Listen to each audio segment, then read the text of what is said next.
So you have your equipment, you have your virtual room all set up. So how do we actually connect with our singers? And this is where platforms come in. So you have lots to choose from. There's Skype, FaceTime, Google Meets, Zoom. There's probably others that I'm not even thinking of. And I would recommend talking to your colleagues who are already teaching online, because you'll find that different people have different preferences for different reasons. So, chat around, see why people like what they like. I personally like Zoom, so I'm going to share that with you. I'm not paid to say that I like it. There's no affiliation. I've been really happy with the quality, and it has made a huge difference in my studio. So I'm going to share a little bit about why. With Zoom, you can have a free version or you can have the paid version. There's a lot of features with the free version, so check that out. I use the pro version specifically because you get your own assigned link, so I can use, it's almost like having a cell phone number, but it's for your virtual calls. And so I can give out that virtual number that is specifically mine to my private singers or anybody in my inner circle, and we can just use the same one all the time, which has been extremely convenient. And then if I want to set up a virtual session with somebody who maybe I don't want to give that in, or it's a new person, or there's other degrees of separation, I can go on, schedule that session, and then there's a unique link that's made just for that.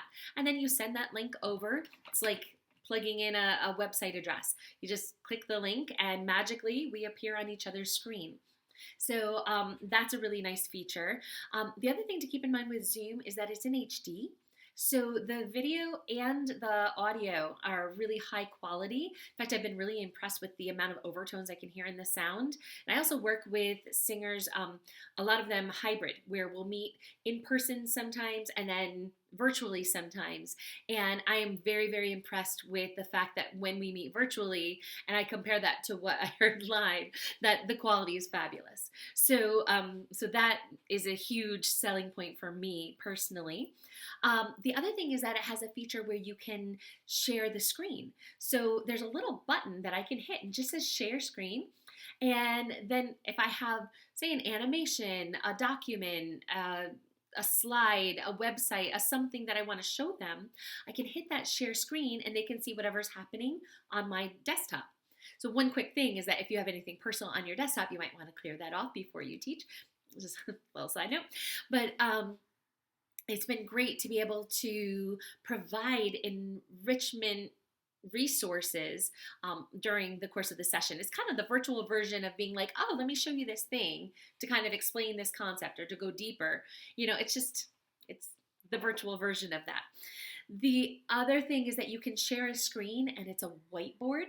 So I've used it several times, like say I'm giving a new exercise and maybe there's a couple components to it.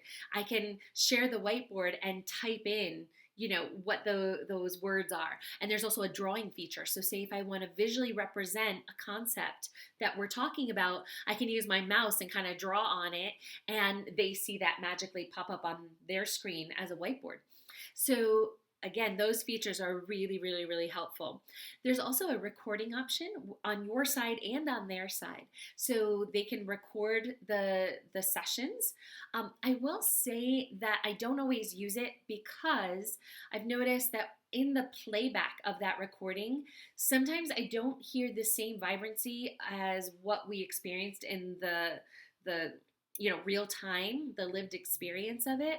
So I'm wondering if there might be a little bit of compression in the recording.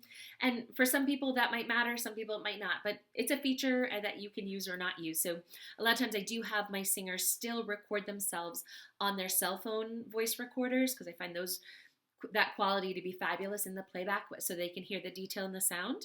But that's up to you, and it's a nice feature to have it when it's useful. The other thing is with Zoom, like the other ones, it can be played across, like the singers can be using any kind of device. So whether it's their phone, their tablet, their laptop.